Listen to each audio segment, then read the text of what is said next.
All right, dude, we are live. What's up, guys? This is Dem Keys, and today we're going to be doing um, another study stream.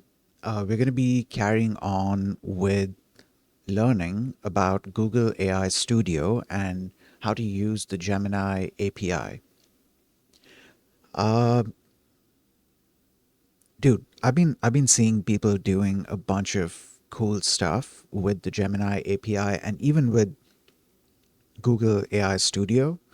AI Studio gives you it gives you an interface to work with the Gemini API. It gives you a bunch of tools that allow you to work with the Gemini API, but you're not by any means limited to just the web interface. That's why you have an SDK that lets you interact with the API, and through that you're able to do a bunch of honestly very cool stuff. I've seen tons of examples, and I'm still like currently seeing a bunch of very cool examples. uh I don't know if I should open this up. Well, okay, so if you guys are on Twitter, there's go look for Google AI developers. Go look for an account called Google AI developers. And they've posted, they've made a thread with a bunch of good examples of Gemini's native image output, which I'm assuming is their way of saying like, well, it's not their way of saying, that's basically their image generation model. Though I need to look into if there's a little more, if there's a little more to it than just that. Because okay, what I'm understanding from this is that Gemini is now able to output images, whereas previously, like in other models, generally, if you were talking to an LLM and you told it to generate something, it would then pass that prompt over to an image model, a text to image model, and then that text to image model would give you the output, and that would be displayed, you know, as the LLM's output. But apparently now Gemini has native output. At least that's what I'm understanding. I need to look into the whole native output thing, but the point is Gemini can now output images, and there's a bunch of cool. There's a bunch of very well. Okay, so I'm saying Gemini can now do it. Gemini could do it for a while before, but like I think the native part of it is now that it's actually being output by the model itself, and it's not being passed into something else. And there's okay, so there's two threads. One is this that I went through today, and then there's another thread by this person. So go look up both of these people if you're interested in looking at the examples. Then look up both these people on Twitter and see the threads that they've posted. The threads contain posts from other people, so a bunch of other people have done a lot of very creative things with it. It's not all just how do I say this? Well, okay, I was about to say that it's not all just image based, but actually in this specific case, both of these threads they include a whole lot of image related stuff. I also found out that apparently Gemini can also generate GIFs. So I'm kind of curious. I'm kind of curious to check that out. Let's try that here. Okay, generate an image of, no, not an image. Generate an animated image, an animation. Generate an animation of a pixel heart that's pulsing red. Let's see what pops up.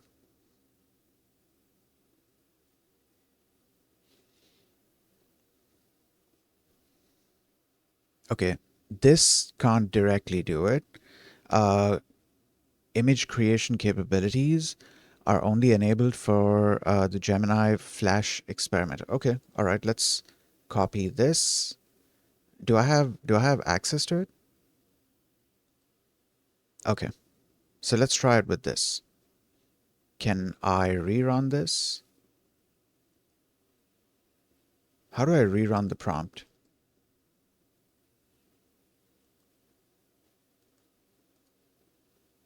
Oh, like this. Okay.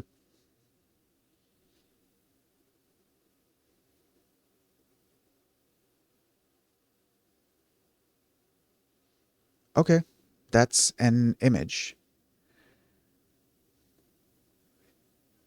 I'm not sure if this is...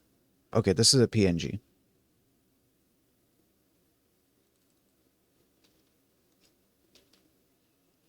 Generate, let's say generate a GIF. I don't remember which model it was. Maybe I can look into that later. But I have seen people showing examples of one of the Gemini versions generating an animated thing. I'm not sure which one it is exactly.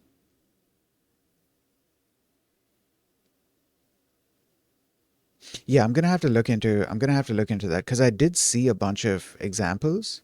This one also says PNG.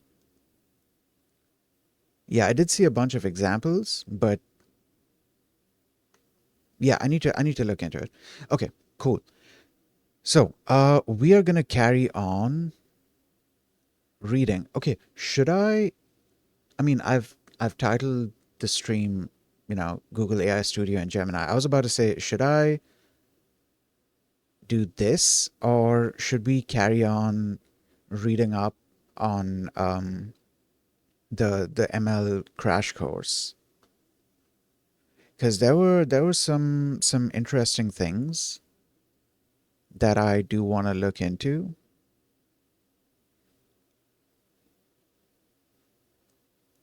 Okay, this comes under advanced ML models. Okay, let's see how it introduces neural networks. I also want to skim through this real quick, the supervised learning thing, because there are certain concepts in here that I feel like I didn't take the time to learn previously. Okay, so this goes into nodes and hidden layers, then activation functions. Okay, then training using backpropagation. Okay, yep, all of those are definitely topics that I'm interested in. Multi-class classification. Wonder how that works. Uh, earlier, earlier you encountered binary classification models that could pick between one of two possible choices, such as, wait, I mean, with neural networks, you're not limited, right? The whole idea, like, I mean, that first PyTorch example that we look into, um, give me a second.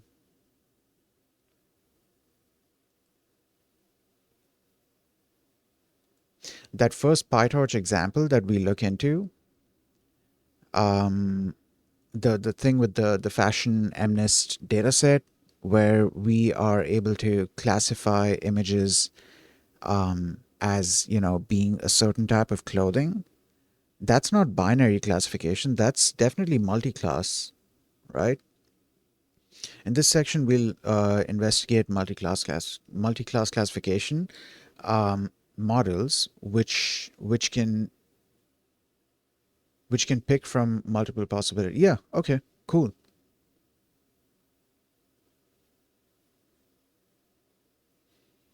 Binary, binary, binary. Okay. Okay, this is interesting. This is an interesting way of approaching this. I feel like I can learn something from this as well. And this is also where, the softmax thing comes in at the ending, after we've gotten the probabilities from well, after we've gotten the output from the neural network, then we uh, pass that through a softmax function to get the actual probabilities.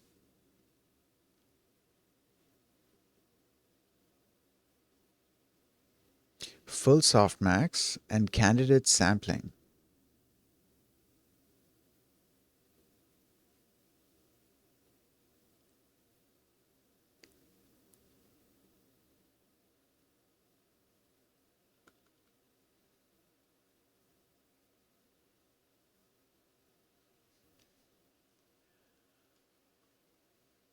Okay, all right.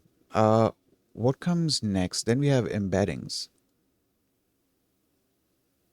I feel like I should be going through this at some point just to get a better idea because I feel like I'll be able to I feel like there's a bunch for me to learn from this. I can learn quite a bit and embeddings do come up later on. I believe they also come up when you're dealing with the transformer architecture.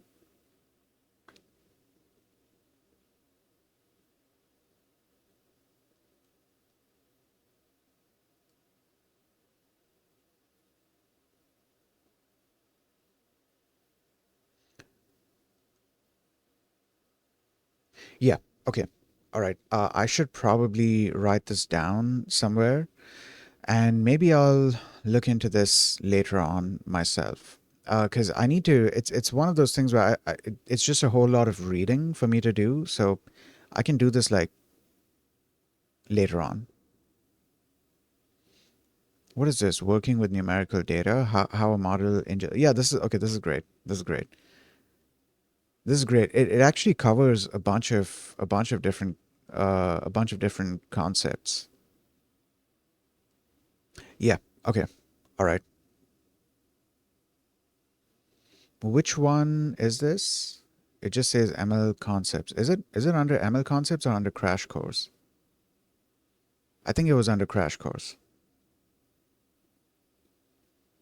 Oh, there's the prerequisites, then the exercises and this, and then yeah, we go step by step. Linear regression, logistic regression. The interesting thing is I don't think I've touched logistic regression yet in terms of data science. Like I explored a couple of other data science things. Um, I mean, to be fair, there's still a bunch of data science stuff for me to explore. There's quite a bit for me to explore. I haven't explored it nearly as much as I wanted to, but we'll get there bit by bit. And then classification comes on. Well, classification contains. I was about to say classification comes under so and so, but no. There's a bunch of things that come under classification.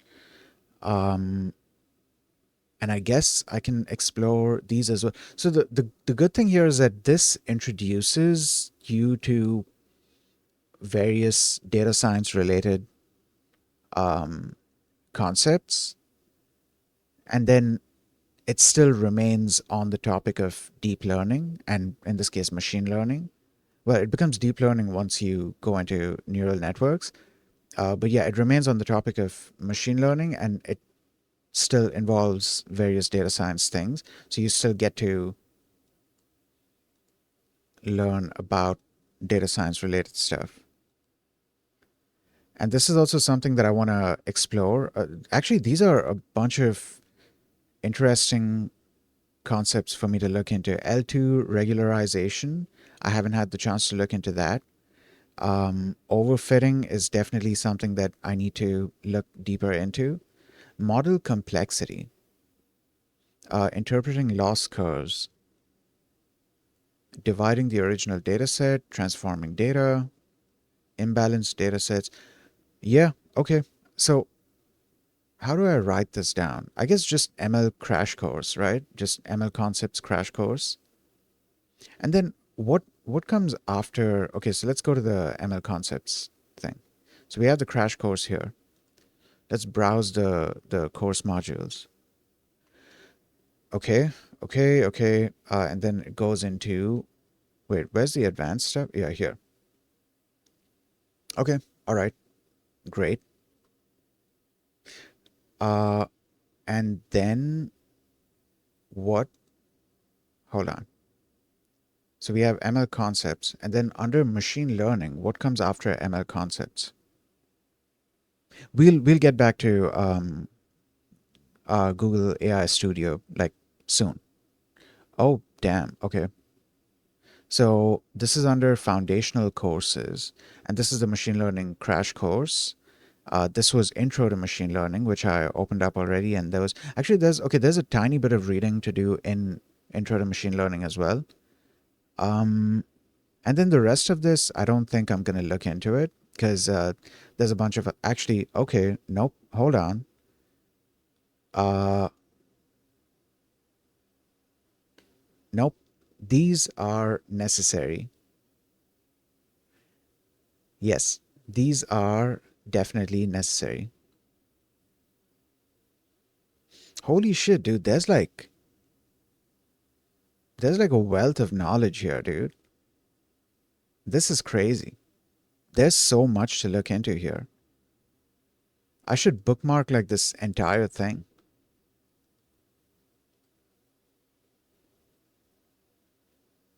Okay, give it a second. I clicked on the bookmark thing and it kind of froze.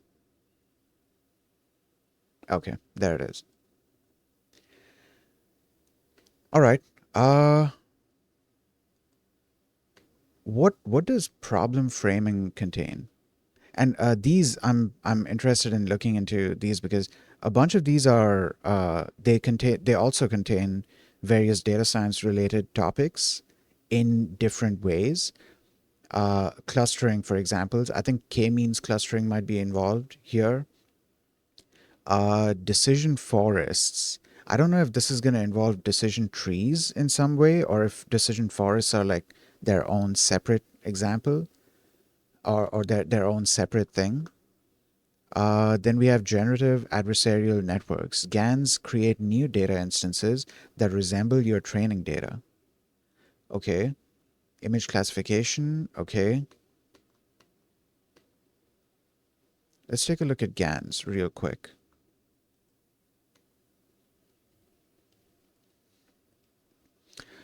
Uh, GANs are an exciting recent innovation. GANs are generative models. They create new data instances that resemble your training data. Okay, I need to see how old this course is. I mean, I'm gonna explore the topic anyways, but like I want to see if it's um how do I put this? I want to see if it's still worth putting time and effort into learning, or if I should move on to a different kind of architecture. Like, is there something that's has this become old and obsolete? That's what I'm trying to say. Because like just as an example, initially when I was getting into deep learning, I was focusing on three main architectures as the base, and then I was going to go into more advanced ones. The three basic architectures that I was focusing on were feed-forward neural networks, convolutional neural networks, and recurrent neural networks. But then I later found out that there are other architectures that have kind of replaced recurrent neural networks. Let me just say RNNs. There are other architectures that have replaced RNNs. It's not like RNNs are completely obsolete. They still have their uses, but there are other architectures that have managed to do what RNNs were initially doing, but uh, in a much more optimized way, I guess is the better way to put it. They do a better job, let's say. And so at this point, you can learn about RNNs, but like if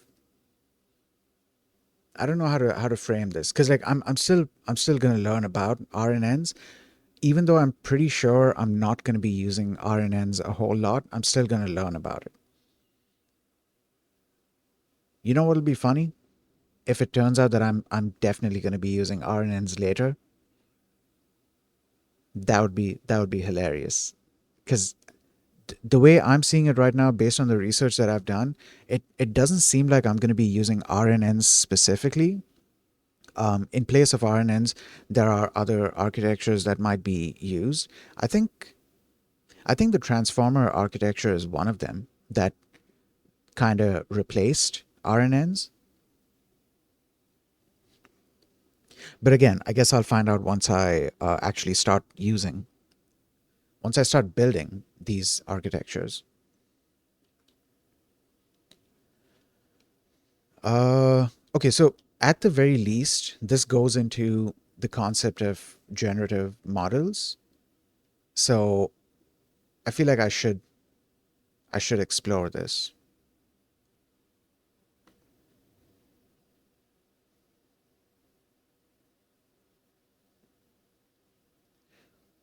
Yeah, yeah. We can explore this. What's the actual, like, what's the, okay, hold on.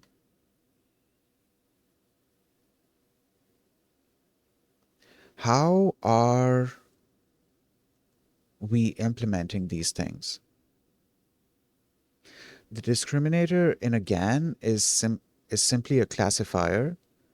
It tries to distinguish real data from data created by the generator. Okay. The generator part of a GAN learns to create fake data by incorporating feedback from the discriminator. Okay, this is interesting. All right, random input. Neural networks need some form of input. Normally, we input data that we want to do something with, like an instance that we want to classify or make a prediction about. But what do we use as input for a network that outputs entirely new data instances? In the most basic form, a GAN takes random noise as input. Okay, so a GAN is a neural is well, okay, it's in the name, right? Generative adversarial network. Um, okay, okay. So this is interesting. It's going into a whole lot of theory of this architecture. It's not necessarily diving into uh, the code, at least not, in the previous two, in the previous chapters that I was in. And that's kind of good because it, well, I mean, depends on what your learning style is, but I kind of like the fact that it's going into theory first, and then eventually it's gonna go into the practical stuff. I think the practical stuff comes here, and it says TF GAN, so I'm guessing this is related to TensorFlow. In my case, I'm going to carry this knowledge over into PyTorch. Actually, I could be wrong. Is TF GAN is hold on. Let me look this up. TF GAN.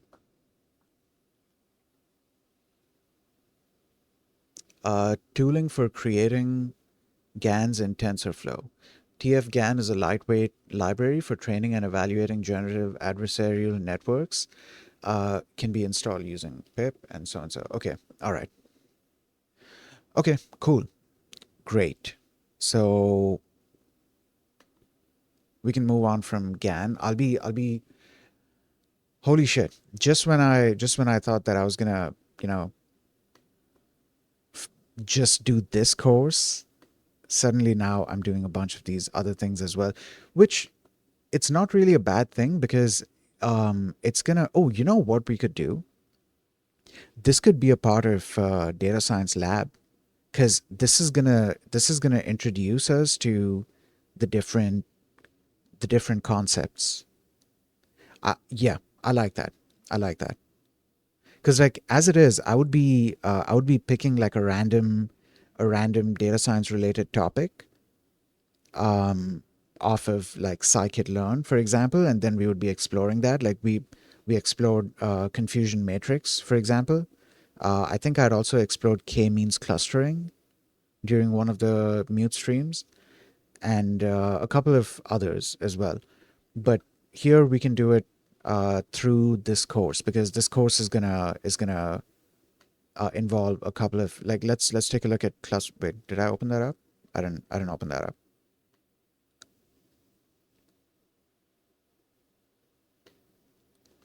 Um, okay, cluster data with the k-means clustering, with the k-means algorithm. I think they're gonna cover a couple of other clustering algorithms as well, maybe. But they definitely cover k-means clustering. Neural networks for clustering. That's something I haven't looked into. Autoencoders, predictors, and embeddings. Supervised similarity measure. Dude, this is interesting. Hold on. I never tried approaching clustering from like the neural network side. Okay, okay. This is interesting, dude.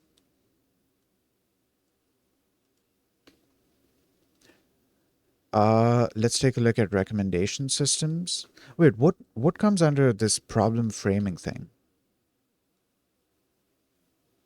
Oh, this is teaching us how to approach problem solving using ML.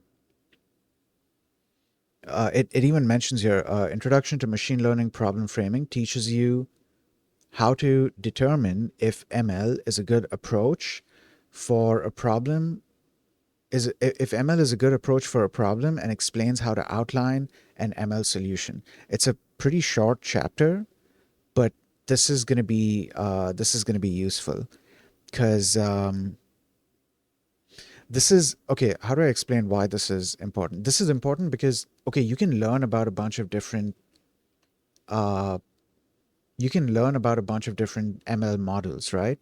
But then not every ML model is going to be useful for every single situation, right? When you're trying to solve a specific problem, you have to use the right tools that get the job done better, right?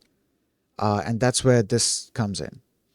This is going to teach you how to apply the right tools for the right job. At least that's what I'm assuming it's going to do. If it turns out that that's not the case, then that'll be funny.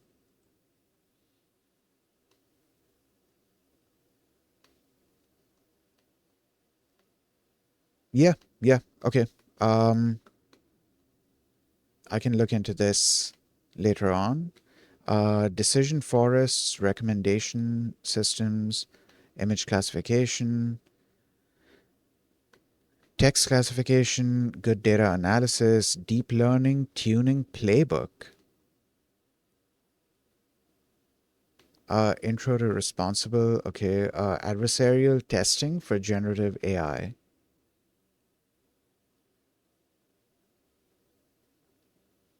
Okay, all right. What did this open up? Hold on. What did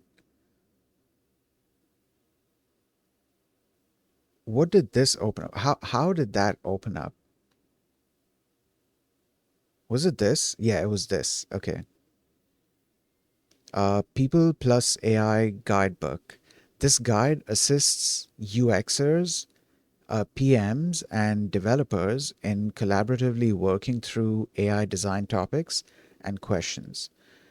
Okay, maybe I'll skip that. Good data analysis.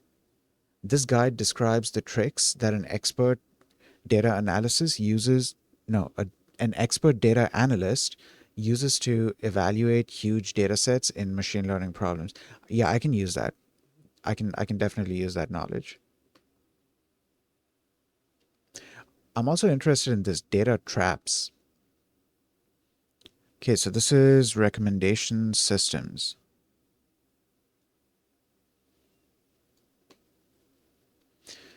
Um, we've designed this course to expand your knowledge of recommendation systems and explain different models used in recommendation, including matrix factorization and deep neural networks. Okay, maybe later. Then we have image classification, which I'm assuming uses. Oh, this. Okay, so I thought this was going to use a feed-forward neural network, but this is using a convolutional neural network, which is great. So then this way we're going to explore CNNs as well. And hold on, there was a thing for text, because I was wondering where RNNs are going to come in, and I think that's probably where it's going to come in. I could be wrong.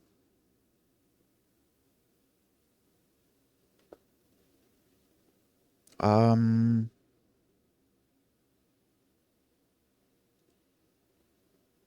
okay, choose a model.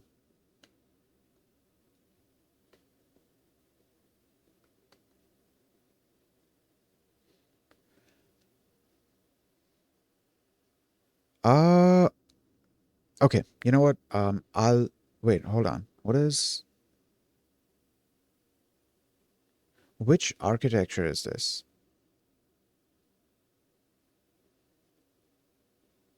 Also, there's going to be an ad starting soon because I missed the ad timer. Oh, okay, it mentions here types of sequence models include CNNs, RNNs, and their variations. Okay, all right. Okay, so that's for the text thing. And then this. All right, there is an ad playing, so I'm going to take a hydration break and I'll see you guys in 30 seconds.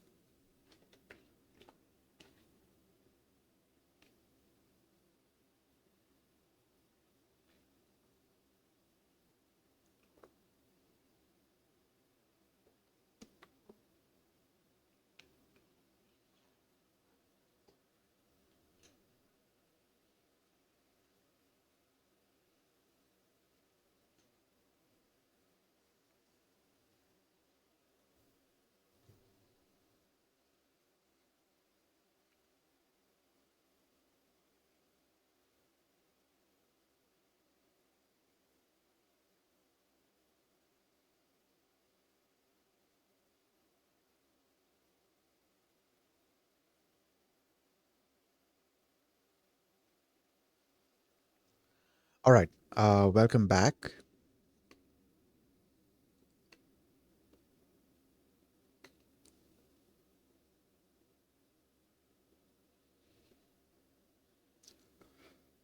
Okay, okay, right. So this does go into CNNs, which is great because I was eventually planning to, explore CNNs as well.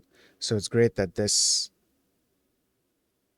goes into that. This is gonna kind of introduce us to CNNs. And then what else was there? Yeah, okay, deep learning tuning playbook. So I'm guessing this is going to be about fine tuning. I'm hoping this is going to be about fine tuning, or it could be about tuning parameters. Um, Target audience. We've aimed this document at engineers and researchers with at least a basic knowledge of machine learning and deep learning. If you don't have that, then okay. Scientific approach to improving model. Oh, this is not fine tuning. Well, I mean, fine tuning could come under it, but this is more about tuning model parameters to get better performance. Okay. Well, to get better performance and better results as well. Okay, let's look into data traps.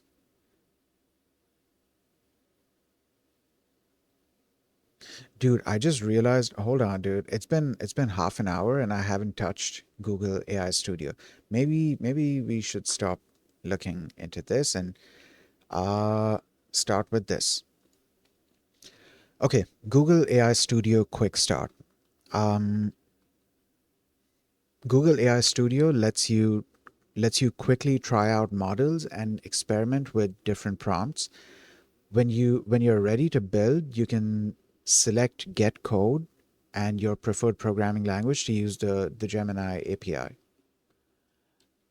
Okay, so you would use Google AI Studio to prototype whatever you are building, and so you would be using, all of their UI and stuff. But then when it comes time to integrate whatever you have prototyped, when it comes time to integrate that into your own app, then obviously you would need to connect with the Gemini API. So then you would need the SDK. Okay, prompts and model tuning. Google AI Studio provides several interfaces for prompts that are designed for different use cases. Dude, you know what I'm super interested in? Yesterday, when we were looking into, or let's say during the previous stream, during the previous stream, when we were looking into various examples of various examples of things that you can build through Google AI Studio. One example was for creating game characters based on certain parameters that are given. And the interesting thing there was that it wasn't just a simple chat box that you type a prompt into. There was proper UI where you could select various things. I don't remember what all options were there, but there was proper UI where you could select various things. And I think for the output as well, or maybe that was for test input. But yeah, the point is there was UI in place where usually you would be typing out a prompt. So I'm interested in learning how we can create something like that within Google AI Studio. Because like I know how we would create something like that if we were integrating Gemini API into, our own program, because then you get to control what the UI looks like, right? But like I'm curious about how you would go about preparing something like that within Google AI Studio. Give me a second. Let me just open this other thing up. Okay, Google AI Studio provides several interfaces for prompts that are designed for different use cases. Chat prompts. Um, chat prompts wait, use chat prompts to build conversational experiences. This prompting technique allows for multiple input and response turns to generate output. You can learn more with our chat prompt example below. Okay, we'll do that. And then we have structured prompts. This prompting technique lets you guide the model output by providing a set of example requests and replies. Use this approach when you need more control over the structure of model output. You can learn more with our structured prompt example below. Okay, cool. Google AI Studio also lets you change the behavior of a model using a technique called tuning. Tuned models use this advanced technique to improve a model's responses for a specific task by providing more examples. Visit our documentation on fine tuning a model to learn more. Definitely going to be doing that at some point later. I even have the thing open here. Yeah, I plan on looking into this because I want to see how you can fine tune. I believe you would be fine tuning Gemini. I believe you would be fine tuning Gemini or whatever instance of Gemini you are running to to you know to your specific needs. You're fine tuning it on data so that it can respond according to your specific needs. Which is kind of interesting because like a bunch of like think about this. This is a model that's running in the cloud, right? Um, and they've set up architecture to where everyone is running a different instance. Not only can they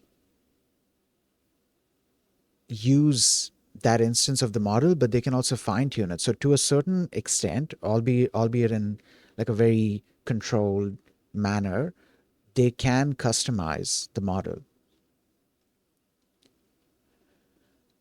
Okay. Uh, right. Chat prompt example. Build a custom chat application.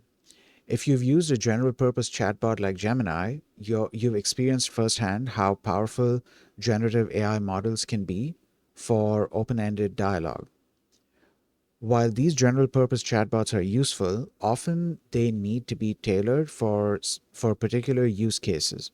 For example, maybe you want to build a customer service chatbot that only supports conversations that talk about a company's product. You might want to build a chatbot that speaks with a particular tone or style, a bot that cracks lots of jokes, rhymes like a poet, or uses lots of emoji in its answers. Okay, this example shows you how to use Google AI Studio to build a friendly chatbot that communicates as itself. Wait, hold on. That communicates as if it is an alien living on one of Jupiter's moons, Europa. Okay, that's crazy. I like the creativity in this example. To build a chatbot, um, okay, create a chat prompt. Okay, to build a chatbot, you need to provide examples of interactions between a user and the chatbot to guide the model to provide the responses you're looking for. To create a chat prompt, open Google AI Studio, click Create New Prompt, and then click that arrow expander. Click the expander arrow to expand the system instructions section. Paste the following into the text input field. You are an alien that lives on Europa, one of Jupiter's moons. After you have added the system instructions, start testing your application by chatting with the model. To test the chat behavior in the text input boxed, hold on, in the text input boxed labeled type something, type in a question. Okay, so basically in the chat box thing. Okay, type in a question of, why am I saying okay so much? I just I just noticed. Fine, whatever.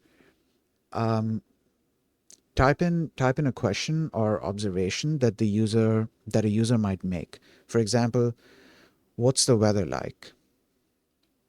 Click the run button. Okay, all right, cool. To get a response, this response may be something like the following.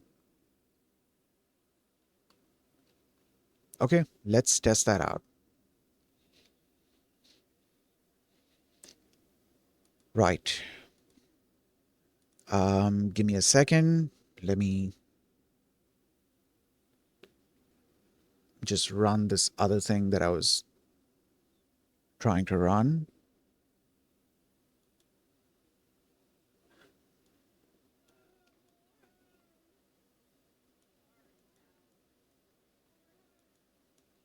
Okay.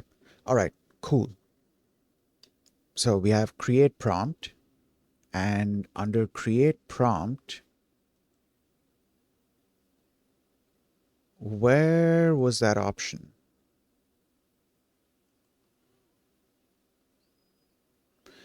I'd seen that option previously.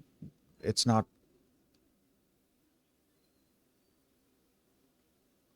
it's not present now. Oh, let's try Flash. Oh, there it is. Okay, cool. So we paste it. All right. What's the weather like? Maybe let's zoom in a little bit. Yeah, that's better. And I think I can, yeah, much, much better. Actually, I can also collapse this.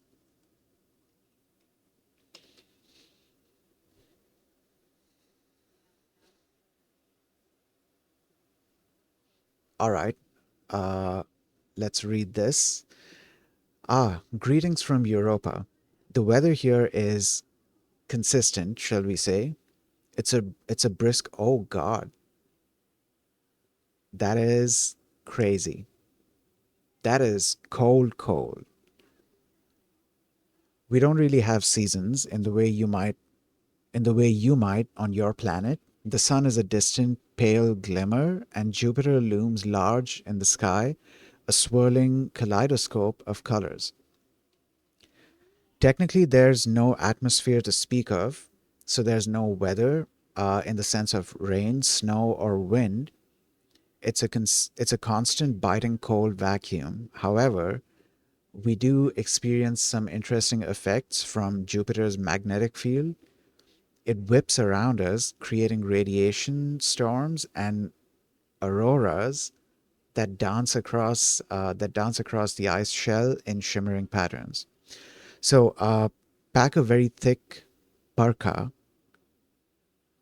and don't forget your radiation shielding. It's a beautiful, if harsh, place to live. Just remember to stay close to the hydro vents. Those are vital for survival. Okay, cool, cool. So just like that, we put Gemini in sort of RP mode. Okay, let's try this. You're a grum- you're a grumpy old person. You're a grumpy old person. Um how do I You're a grumpy old person who's always complaining. And now let's rerun this prompt. Probably the probably the same miserable dreck it always is. What is this word? I've never. What is? Hold on. Dreck, trash, rubbish. I've never heard this word. Dreck. Okay. Anyways, either too hot, too cold, or that sticky, humid garbage that makes you feel like you're wearing a swamp. Honestly, they can't get anything right these days. Used to be weather was predictable. Now, just a bunch of nonsense. Probably gonna rain sideways any holy shit. Probably gonna rain sideways any minute now just to spite me.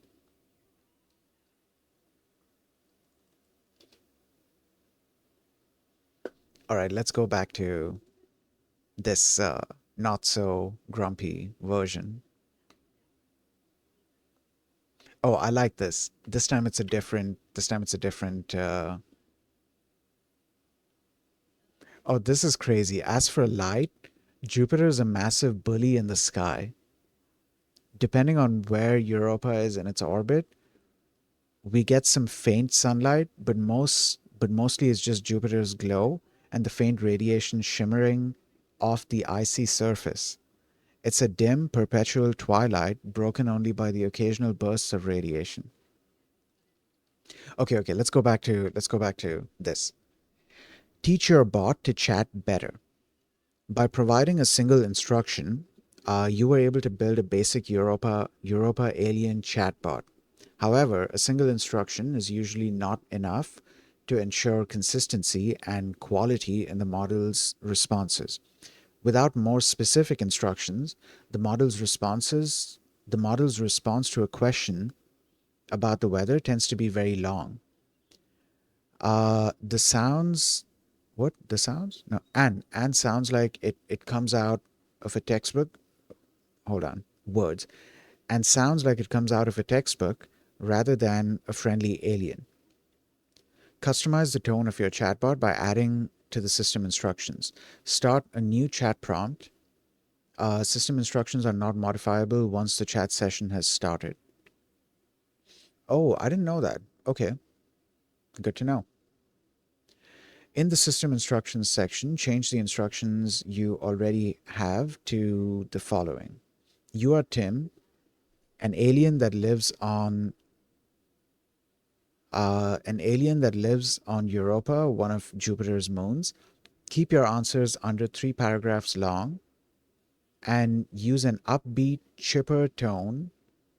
to answer chipper tone in your answers. All right, let's copy that.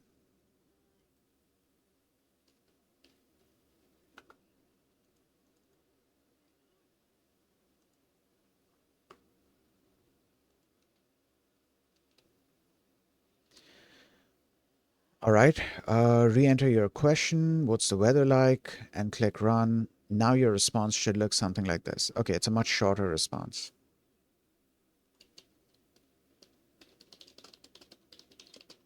What's the weather like?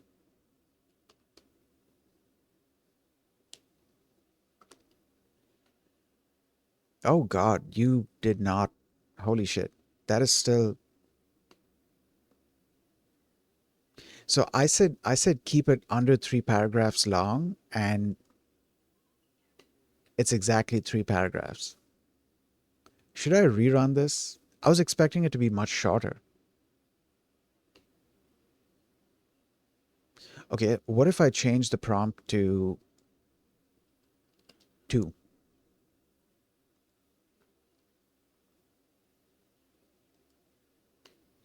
Oh, okay. All right. Oh, the weather on Europa is quite brisk. We are pretty far away from the sun, so it's quite cold. Average temperatures reach about that much. Luckily, we have insulated homes and thick exoskeletons to keep us warm. Although we don't have weather like rain or snow, we have beautiful views of Jupiter lighting up the sky. We also occasionally see crypt. I was about to say crypto volcanoes, cryo volcanoes erupting in the distance. It's quite the sight. All right, cool, cool. By adding a little more instruction, you've drastically changed the tone of your chatbot. Typically, your chatbot's response Typically your chatbot's response quality will increase when you give it specific and defined instructions to follow. You can use this approach to add additional depth to the chatbot, ask more questions, edit the answers, and improve the quality of your chatbot. Continue to add and modify the instructions and test how they change your chatbot's behavior. Every message between the model and user is included in the prompt, so conversational prompts can grow quite long as the conversation goes on. Eventually, you may hit the model's token limit, the maximum length of the text the model can accept. Wait, okay, hold on. So this means each time okay, if the tokens are still being counted as the messages go on, what this means is that all of the previous messages are being added to the context. All of the previous messages are being taken into account, and so it's able to maintain context for quite long, or at least it has the ability to store the context. But whether it's actually able to maintain the context, I guess we'll find out. And yeah, I guess that's where this comes in, token count. And we seem to have quite a lot of tokens right now, even in like the free tier.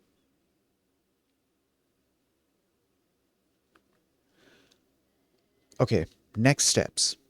Similar to the other prompt types, once you have prompt prototyped what once you have your prompt prototyped to your satisfaction, you can use the get code button to start coding or save your prompt to work on later and share with others. All right, let's click on get code.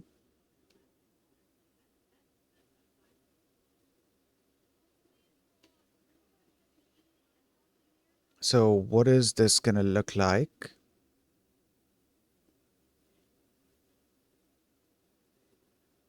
Oh, that's nice. It does take like your actual, like whatever you've just inputted, or input whatever you just input as the system prompts, and whatever conversation has taken place, it does take that into account, so it has that as the context.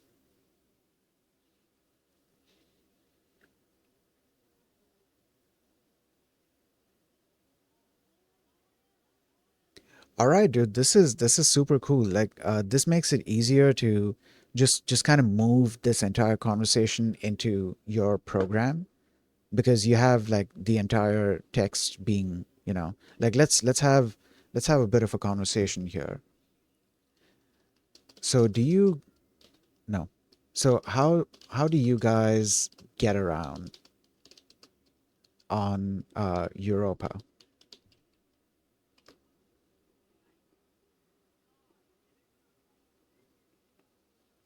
That's an excellent question. Given our icy terrain, we have several interesting methods of getting around on Europa. Some of us use specialized ice skates that glide smoothly. I like that it's just able to make up stuff. Use specialized ice skates that glide smoothly across the frozen surface, while others prefer riding in enclosed heated vehicles called ice crawlers, which are equipped with powerful treads to navigate the slippery landscape.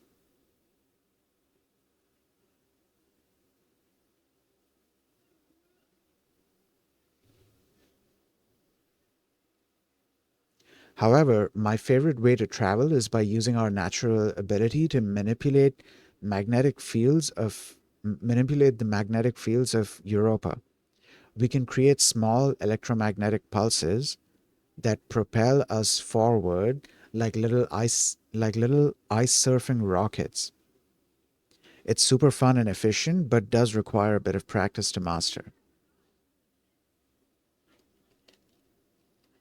Yo, that's hella cool.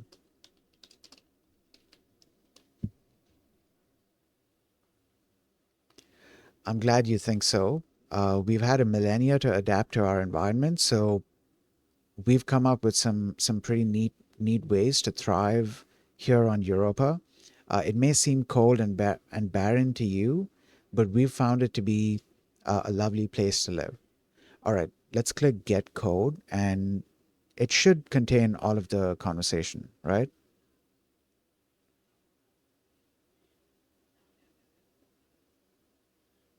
The weather is neat. Okay.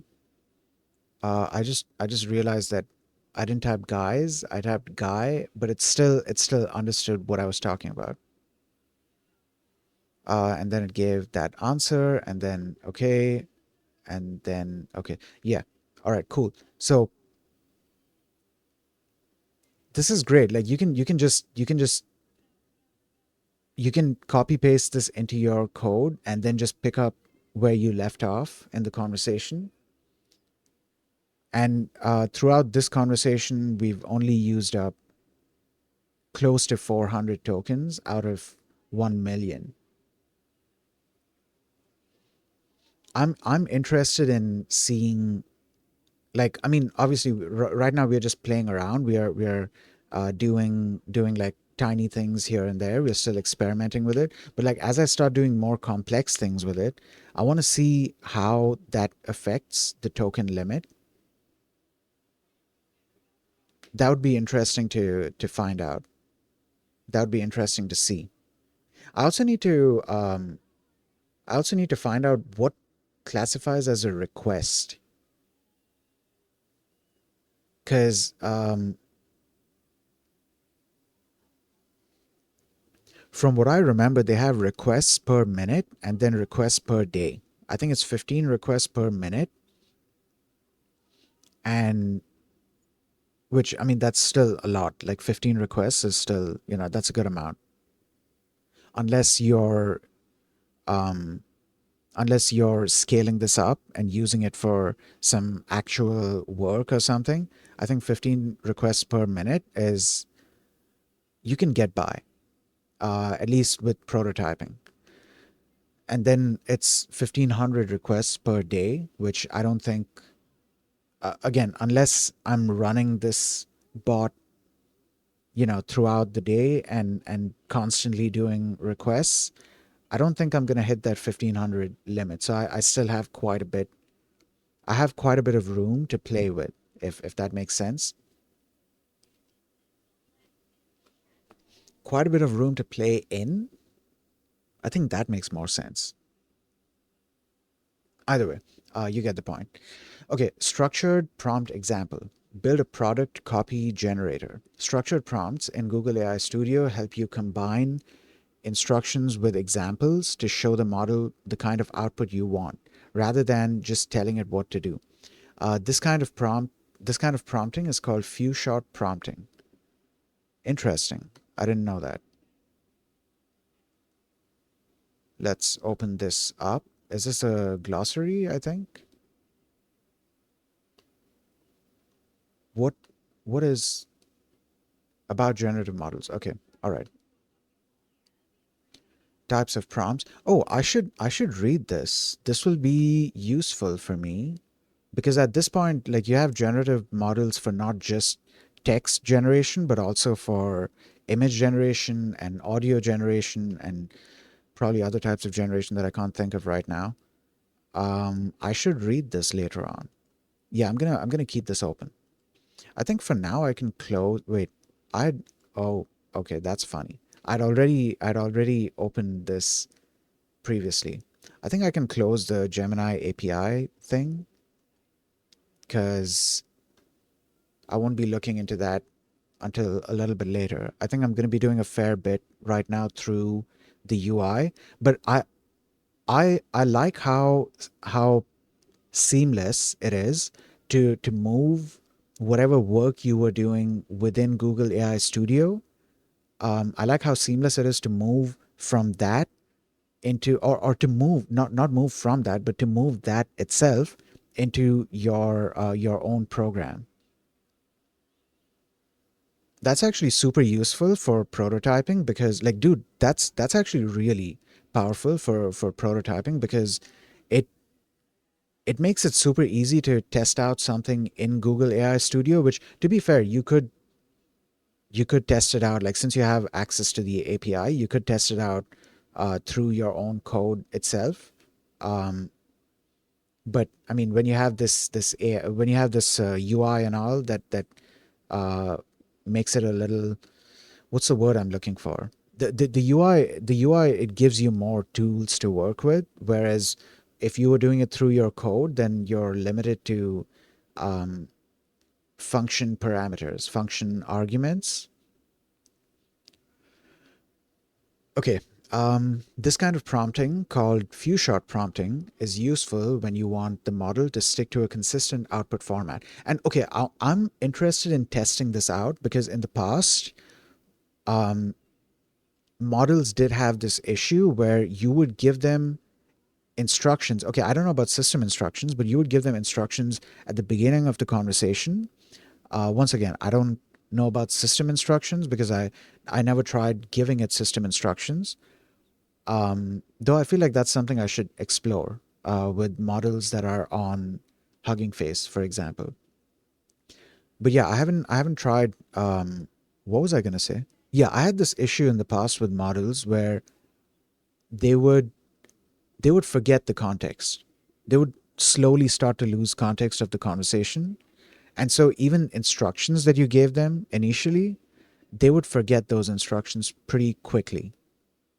But now it seems like, and by the way, I had this problem even with Google Bard. Google Bard was what Gemini was called previously. They changed it to Gemini, or I guess the later versions were called Gemini instead of Google Bard. What was I? Yeah, I had this problem with Google Bard as well. It wasn't just with other um, other LLMs. I had it with Google Bard as well. To be fair, once again, I wasn't giving instructions. I wasn't giving system instructions. These were all instructions that were part of the conversation, and the LLM at the time wasn't that great at maintaining context of the conversation. So it would slowly start to forget what the context was. But dude, it's crazy now. Now, like LLMs have evolved so much that you have multiple components to them. This is crazy. Like I would like to build my own LLM someday, sorry,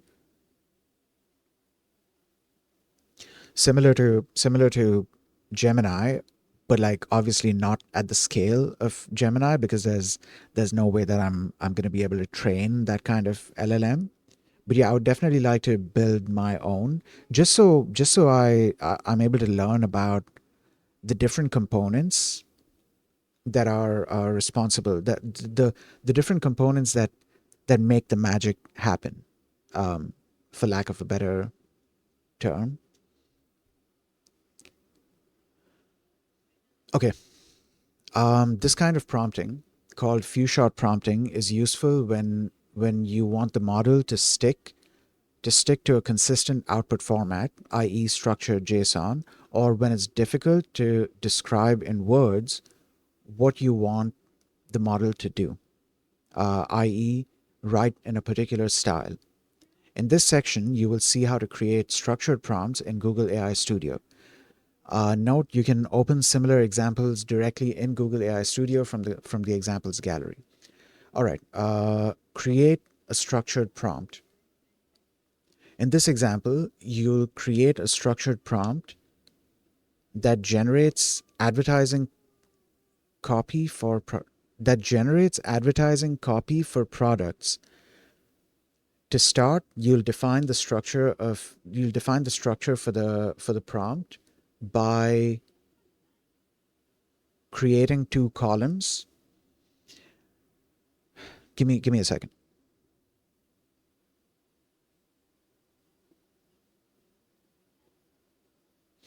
Okay. Sorry, I was kind of like my mind was like slowly starting to wander away, but I'm back. Okay, in this example, you'll create a structured prompt that generates advertising copy for products. I still didn't understand that. Generates advertising copy for products. What does that mean? Advertising copy for products. Like, is it like an image of a product that's meant to be used for advertising? But like they haven't mentioned images here. So is it like a text description of a product? Okay, all right, let's carry on reading. To start, you'll define the structure for the prompt by creating two columns, a product input column and a product copy output column. What? A product input column and a product copy output column. Okay, so we define the input and its expected output. To create the structured prompt, open Google AI Studio, click Tune a Model, and click Create a Structured Prompt. Tune a model. Oh, that's interesting. Okay. Okay, so this is great. They're walking us through the tuning thing as well, or giving us a slight taste of the tuning thing. In the text input box labeled optional tone and style instructions for the model, paste the following. Okay, there was also some JSON, which I believe that was here.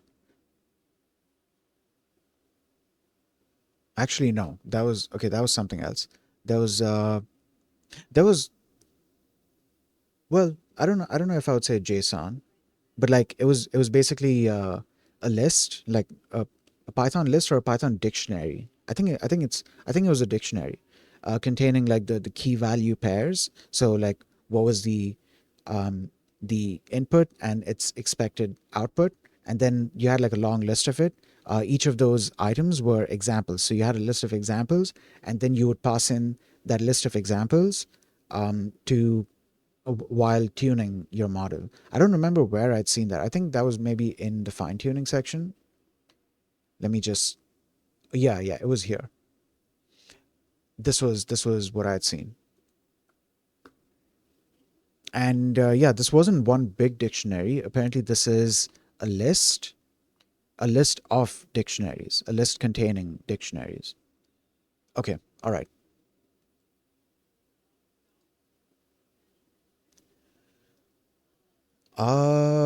Where was I? I think I was here. Okay. Now, in tune a model, I remember there being a thing where it asks you for access to your Google Drive. So give me a second. I mean, we're not going to be loading anything from Google Drive, but just give me a second. Because I need to check if it gives me the option to.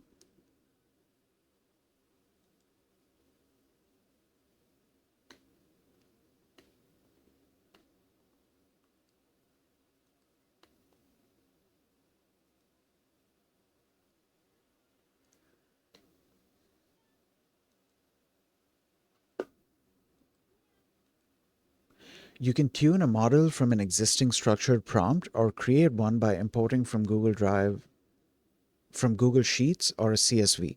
Tuning only works with text at this time. We recommend using 100 to 500 samples. Now, this is asking for access, which I don't mind giving the access, but like I'm not trying to I'm not trying to load something from Google Drive. I'm trying to use their prompt thing, but it's not giving me the option to do that.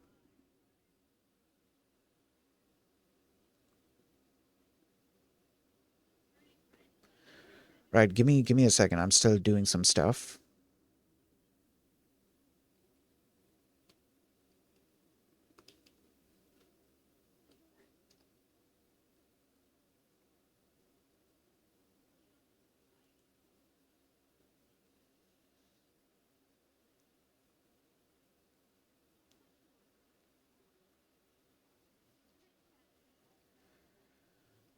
Okay. Only after I do that do they give the option, and then when there's import, I think import will be from G Drive. Yeah, yeah. Select sheet or upload a file. Okay. All right. That's fine.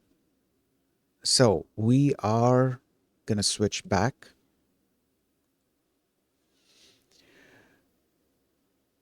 Okay. Uh, we recommend using. Right. I've read this before. They recommend using 100 to 500 samples or examples. Create a structured prompt. Let's click on that. I remember this. Dude, this was the thing. Wait, hold on. We are way too zoomed in. Okay, let's collapse that and collapse that. And right. So this is super small, but I need it to be like this because oh, maybe I can get a little more space if I hit F11. Yeah, that's better. Okay. All right. Okay. Let's wait, let me just check, make sure audio is okay. Yes, audio is okay. Cool. Right. To create so and so, click create. Okay, all right. In the text input. Oh, you know what? Now it makes sense. In the text input box labeled optional tone and style instructions for the model, paste the following. All right, let's see where that is. That is up here. Optional tone option. Hold on, what did that say? And that is gone. Right. Maybe I'll see it the next time. What does this say? You are a product marketer. Uh, you are a product marketer targeting a Gen Z audience. Okay, you can get rid of this. Okay, all right. Targeting a Gen Z audience. Create exciting and fresh advertising copy for dude. I'm hold on. I feel like I'm missing something here. Maybe I don't. Maybe this is terminology that I don't understand. What is an advertising copy?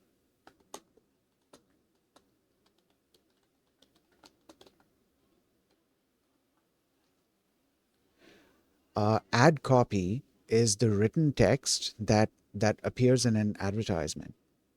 It's the words used to convince a potential customer to take a specific action, whether that's visiting a website, making a purchase, or signing up for a service. Ad copy can appear in many forms, including print ads, online ads, billboards, and more. Oh, so it's basically just the text that's meant to convince people. It's the text that's supposed to catch the user's attention and kind of convince them to, buy whatever or visit whatever. Okay. All right. Now it makes sense. Create exciting and fresh advertising copy for products and their simple description. Keep copy under a few sentences long. Okay. Replace the default input header text input with product, and replace the default output header text output with product copy. Okay, let's take a look at that.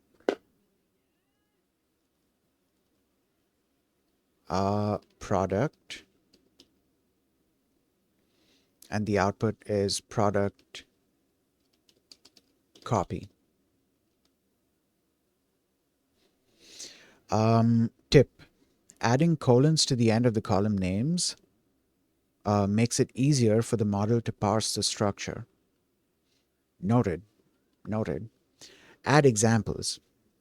Now that you've, dude, okay, by the way, earlier when I was saying, like, as soon as we came on this page and I was like, okay, I remember this thing and this seems familiar. This is exactly what we had seen when we opened up that, what was it? That example. Um, hold on. What was it? Game character creation. That example for game character creation.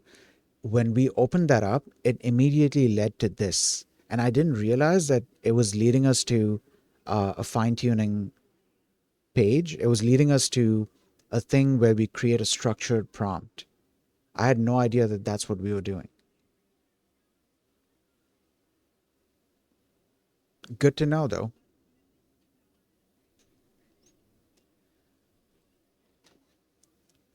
Right. Add examples. Now that you've named your columns, provide some example rows. These rows should contain example inputs, which are product names for this example, and example outputs, which are the corresponding product descriptions.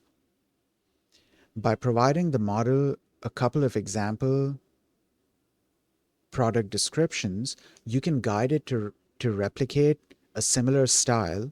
See, this is okay. As soon as I read that sentence, my mind immediately went to, oh, you know what? What if this is like, is this gonna just be copying those things?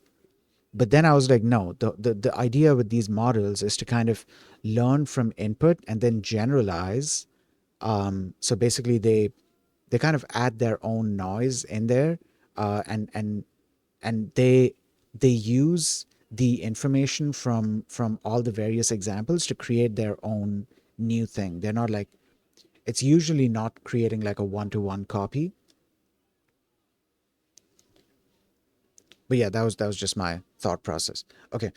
By providing the model a couple of example product descriptions, you can guide it to replicate a similar style when generating its own inputs. I feel like this is something powerful, because not only does it get not only does it take like inspiration, but I feel like what this is saying is that it can study the way that you're speaking.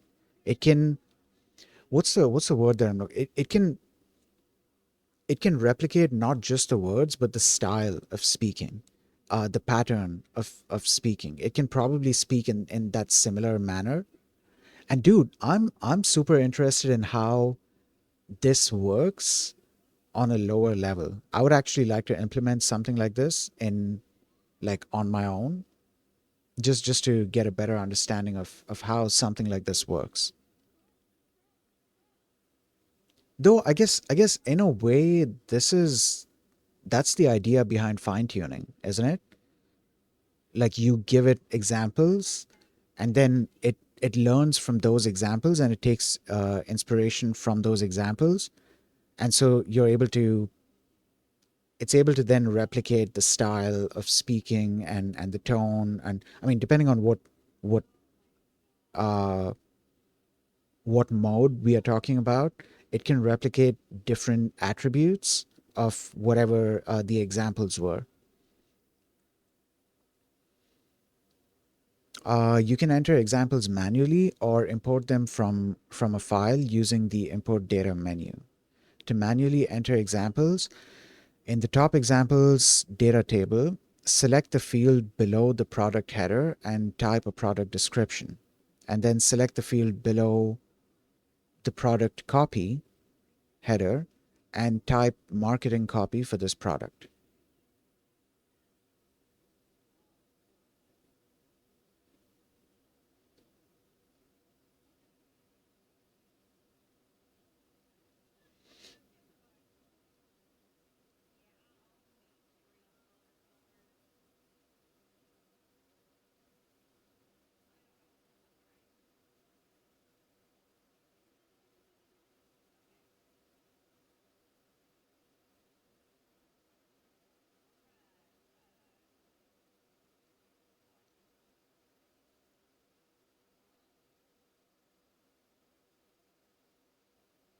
Sorry, zoned out. Okay.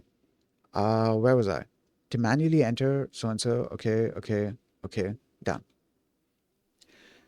Here's an example of input output values. Old school sneaker. Let's lace up and so and so, so and so, so and so. Okay. Super soft hoodie. You know what? Okay, I'll just copy these.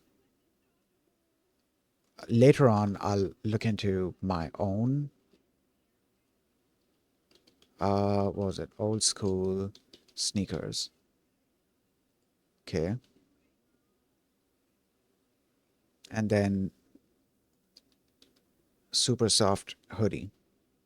I don't know if that S is going to make a difference, but yeah. And then super soft hoodie. Great.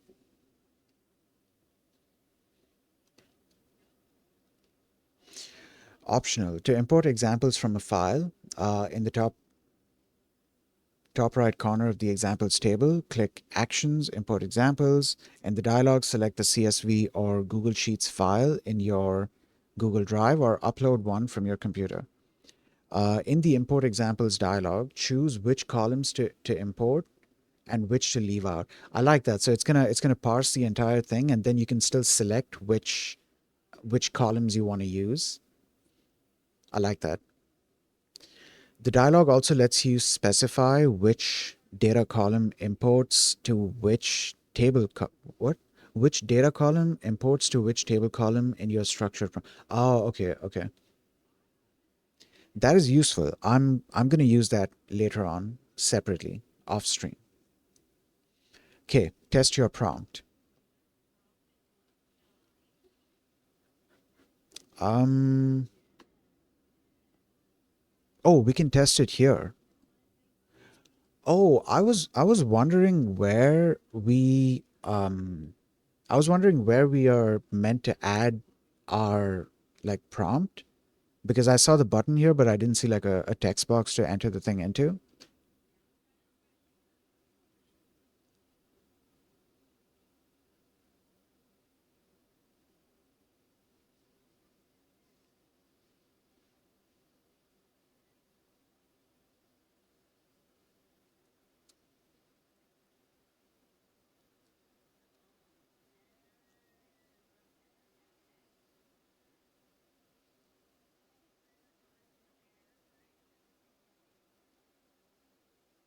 sorry, sorry, zoned out.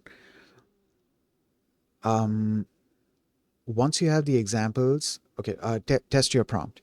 Once you have the examples that show the model what you want, test your prompt with new input in the test your prompt table at the bottom.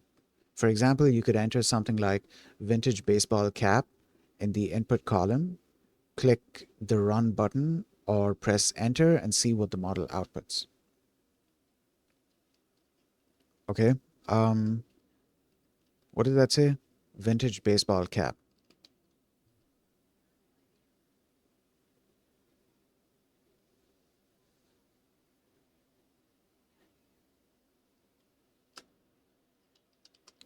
Vintage baseball cap.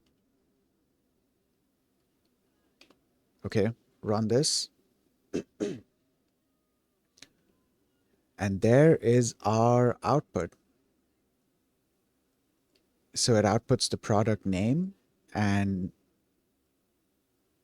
product copy.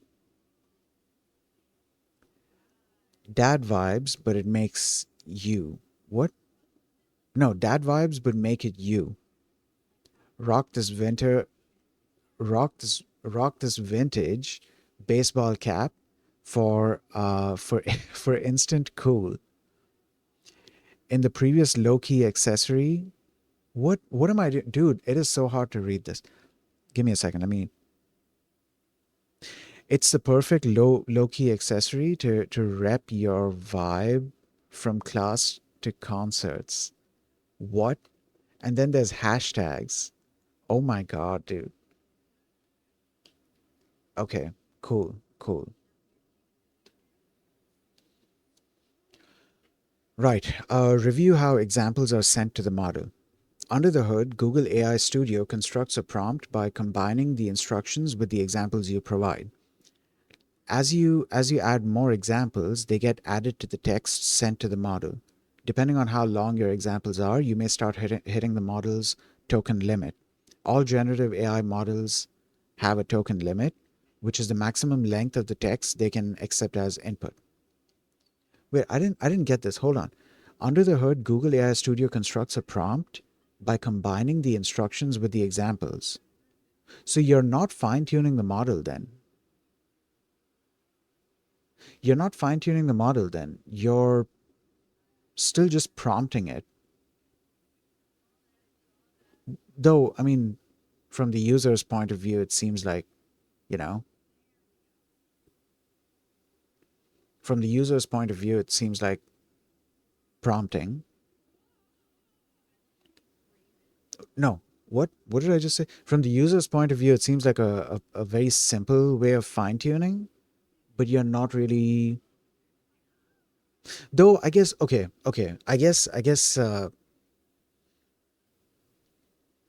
fine-tuning doesn't have to be in the literal sense, because like I'd imagine fine-tuning. So okay, previously when I was uh talking about like fine-tuning Gemini here, I was fully under the impression that we were actually fine-tuning it, but here it just seems like we are just giving it instructions. We are just giving it more and more instructions and examples and stuff, and the model is powerful enough that it can learn from all of that.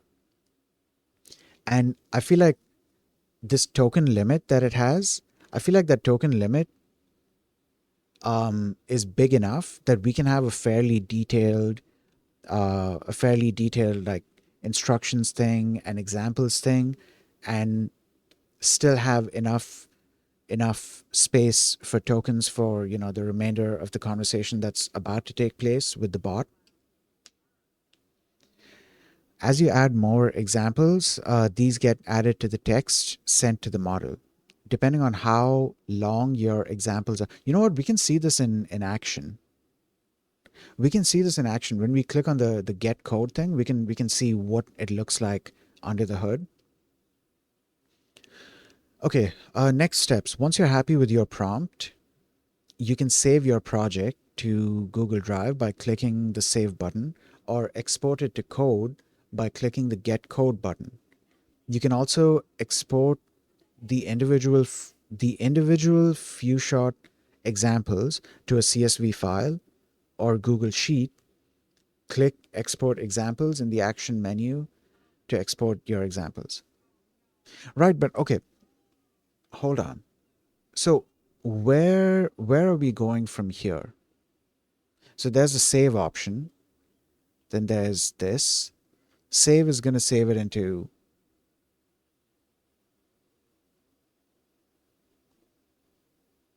I mean,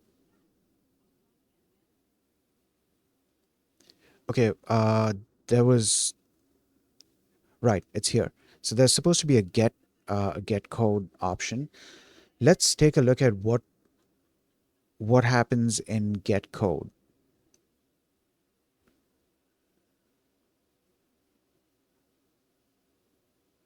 Okay, I missed the ad timer, so there's going to be an ad playing soon.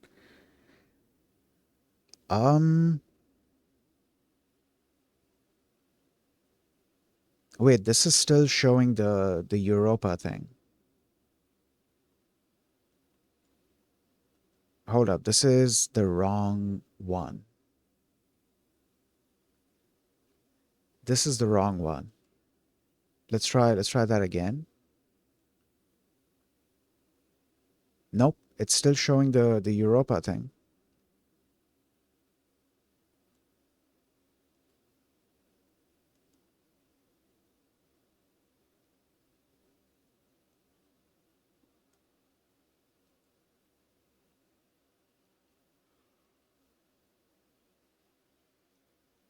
Hold on, that's interesting. Wait, okay, there's an ad playing right now, so I'm gonna take a little hydration break, and I'll see you guys in 30 seconds.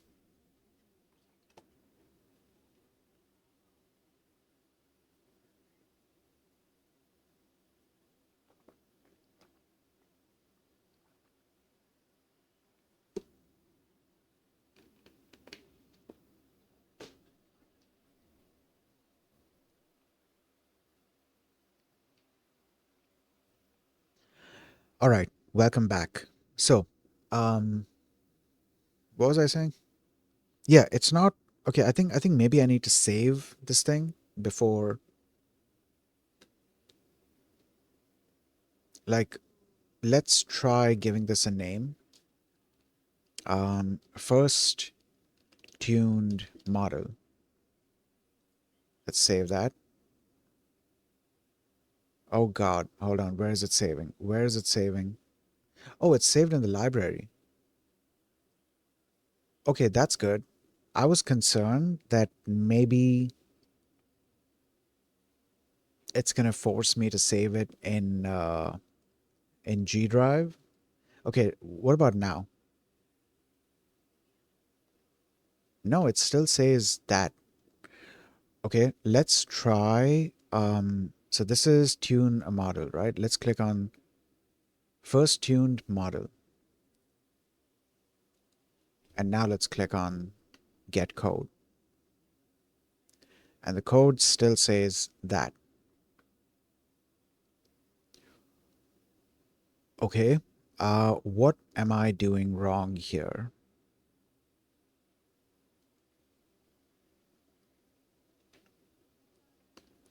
I feel like I'm missing something here. You can save your project to Google Drive by clicking on so and so, or export it to code by clicking the get code button.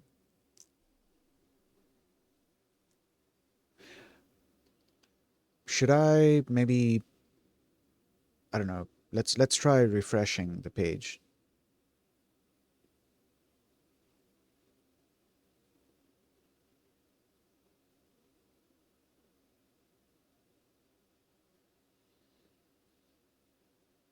All right, let's try get code.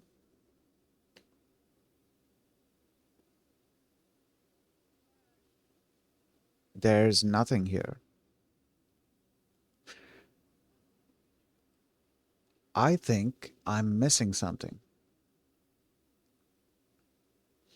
Yep, I think I'm missing something. I'm definitely missing something.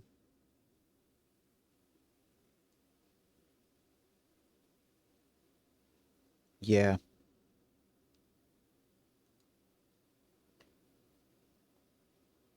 because this has an optional prompt already, and it doesn't mention anything about Tim. Tim was from the previous example, the Europa thing, but there's nothing about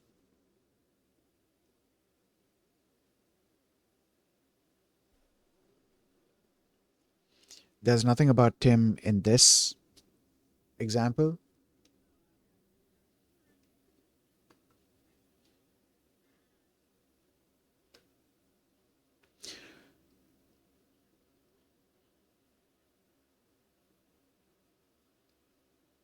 Hold on, dude. Like, how am I meant to be using the model that I've just fine tuned? Also, is this the same kind of fine tuning that's done there, or is it different?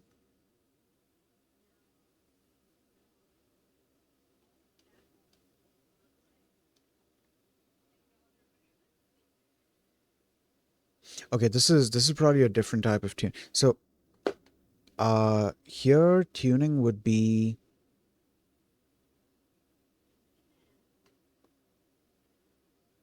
yeah, here tuning would be a little different. A little different from structured prompts.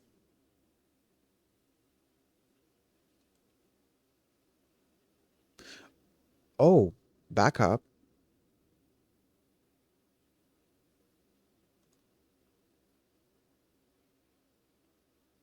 Too few examples.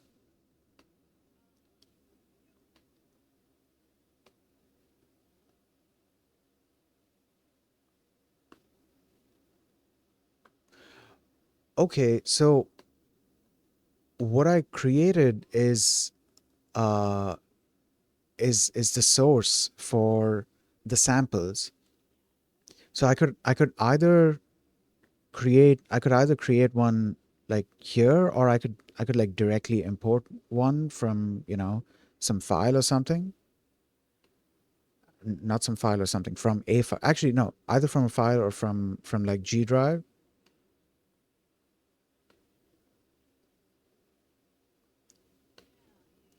Okay, so then we tune it, and what happens? Also, why is this grayed out?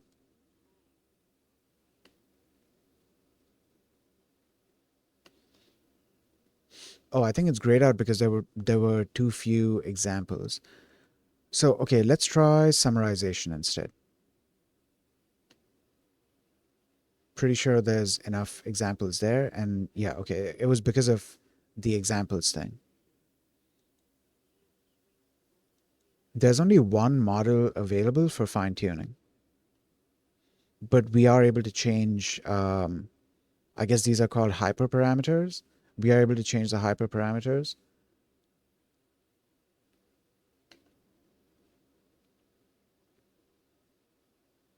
Okay, let's see what happens. Let's see how long this takes.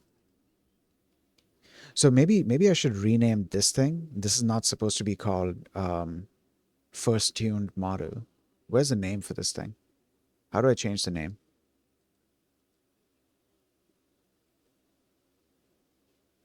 This is just a prompt.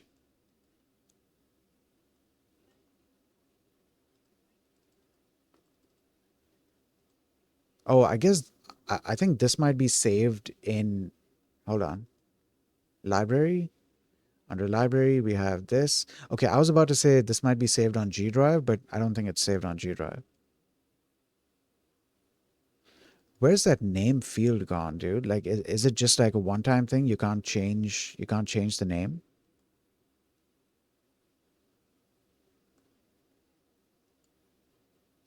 Okay, all right.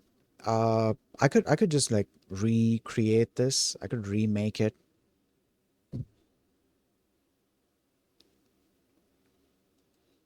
Okay, so we go under this and then we select summarization.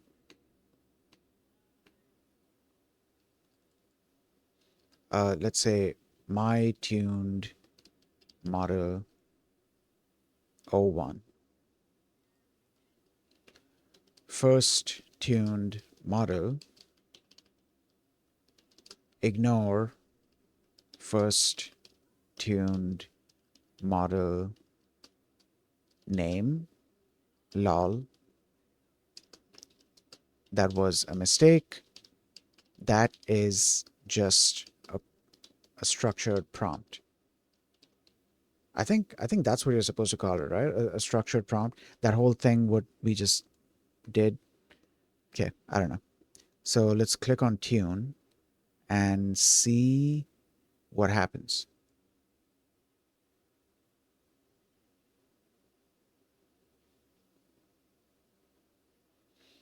Okay. Oh yeah.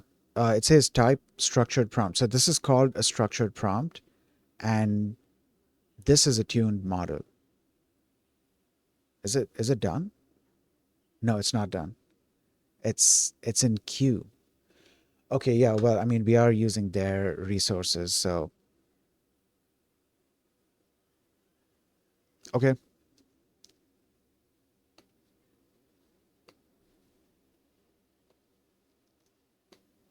All right, so there's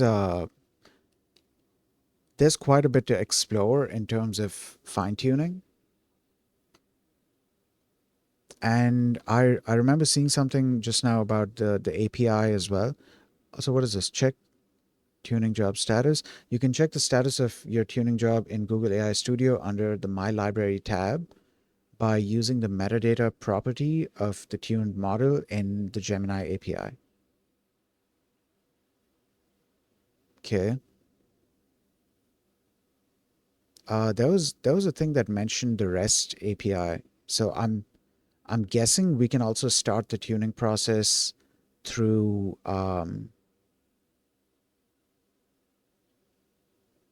through like the API. I'm not sure though. I don't want to say that without knowing.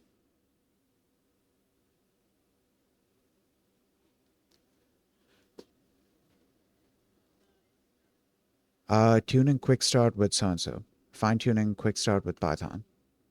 Oh, okay. I guess you can.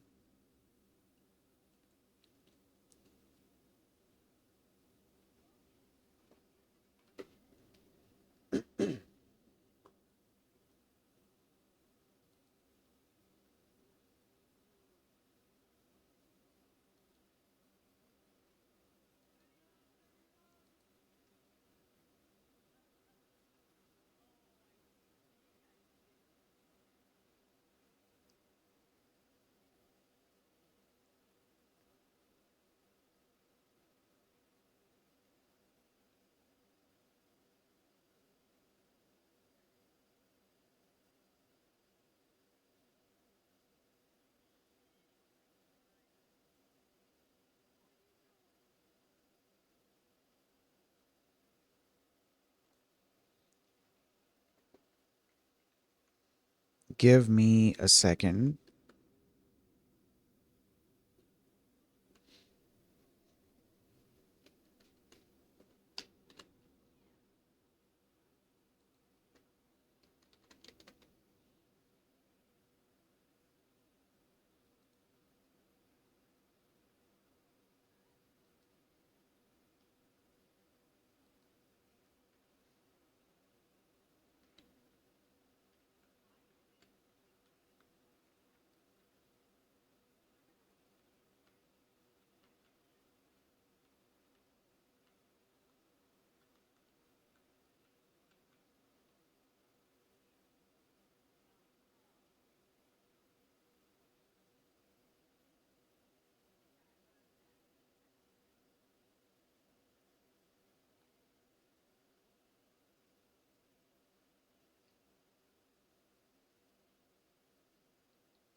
Just a second, guys.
All right. Okay. So here's what we're gonna do.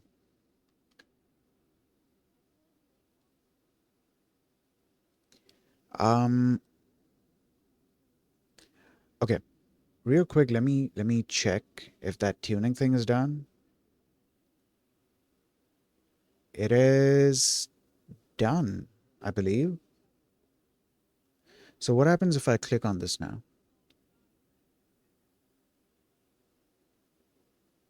Oh God. Okay. It is bringing up a bunch of information. Use in chat. Okay. I'm gonna use this. I'm gonna use this off stream. For the time being, I'm gonna raid someone. This is someone called Astra, I think. Um, yeah, yeah. We're gonna go raid this person. I'll probably start up another mute stream later on. I need to go marinate some chicken, and I don't know. Maybe after that, I'll even cook the chicken, and probably after that, I'll I'll come live again. In the meantime, I'm gonna explore as much of this as I can further, and yeah, yeah. But yeah, that's gonna be it for now or for today. I hope you guys have a nice day, and I'll see you all next time. Peace.